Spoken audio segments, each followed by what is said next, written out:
Now introducing the Brothers Berger Late and Tired Edition, where we are coming to you live from Changsha.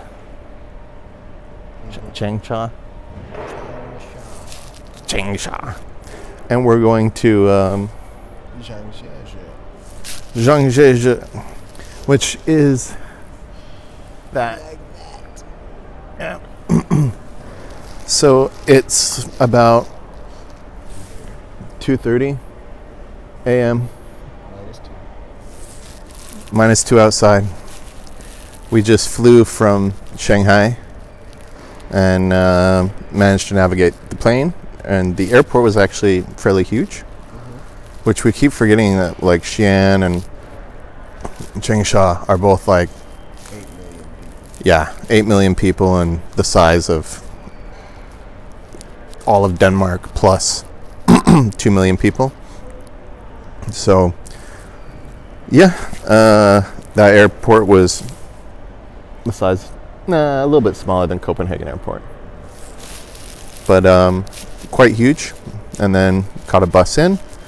We're here, and it was crazy going through the city. It was actually super quiet and super dark. Fair enough, it was 1 o'clock in the morning on a Tuesday. Yeah, but all the skyscrapers had their lights on.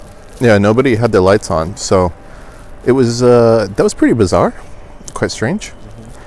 What else? It's quite cold, so we have like 30 layers and look like panda bears. But we found this corner up in a raised area in the train station where It's warmer. yeah, and the other areas have tons and tons of people. So this is kind of relaxing. The way we decided to do this was we've got 4 hours here. Four more hours. Yeah. From 2 to 6, and then we have a 5.5 hour train ride. So, yep, that's going to completely screw our jet lag. The good news is the really hard beds we've been on the last few nights mean that it's basically like the hostel. Actually, I think it's a little softer because I've got more layers on. Yeah, it's true. Exactly. But yeah, the other other kind of crazy thing is the number of cars and how few are. What was the Chinese car company? Do you remember? Yeah. Anyway, it's Volkswagens and Audis and Fords and everything else. It's and a lot of them look like American makes. It's not even like the European makes for the most part. So that's also been fairly interesting. Definitely have moved into the territory where nobody speaks English out here. So it's getting more and more interesting that way. But luckily, everything that we need for the most part so far is numbers based, and the numbers we can navigate. Well, yeah, that too. So It's T. It's just T. yeah, T and numbers. And so, I don't know. Any other reflections? No. Pretty good. We're both pretty tired. But yeah, so I don't know. We covered Shanghai a bit in the last video. It was interesting. It was nice for a big city. It was just that it was a big city. Yeah. But it's also pretty crazy, just the sheer amount of construction. I mean, that was the takeaway from Beijing as well. Yep. Just wild. But the number of skyscrapers and the scope, it feels like everybody looks at Dubai, and fair enough, the ones in Dubai are really, they're big. And there are quite a few of them. But Shanghai has to have more. Yeah, I don't know. I would almost say 2 or 3 times as many. Yeah, it's pretty crazy. But then again, Line is packed.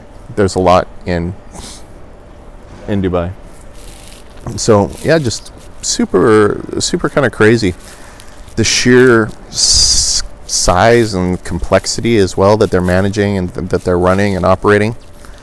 So very impressive, and a little bit daunting and intimidating when you think about kind of where Europe and the US is. It feels like we're kind of playing with small cars. Oh, the other thing were the videos. Oh yeah, the instructional videos. Yep. So on the buses, in the metros, on the trains, in the airplane. there are etiquette videos on all the public transit points, like around escalators or just on the TV screens in the metro, that are introducing how to stand on an escalator, how to queue, how to act when you're on public transportation. And then, of course, all the safety information, what to do if there's a fire, what to do if this or that. And they're just playing constantly in the background.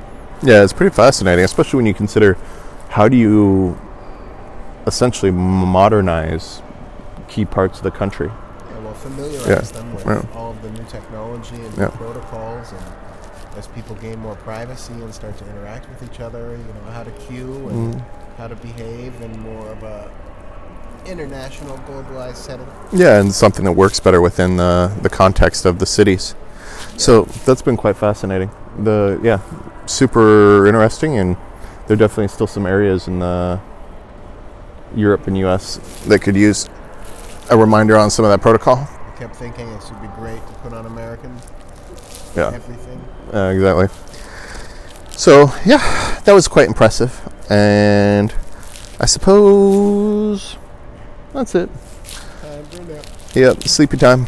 Brothers Berger. Signing off. Dun, dun, dun.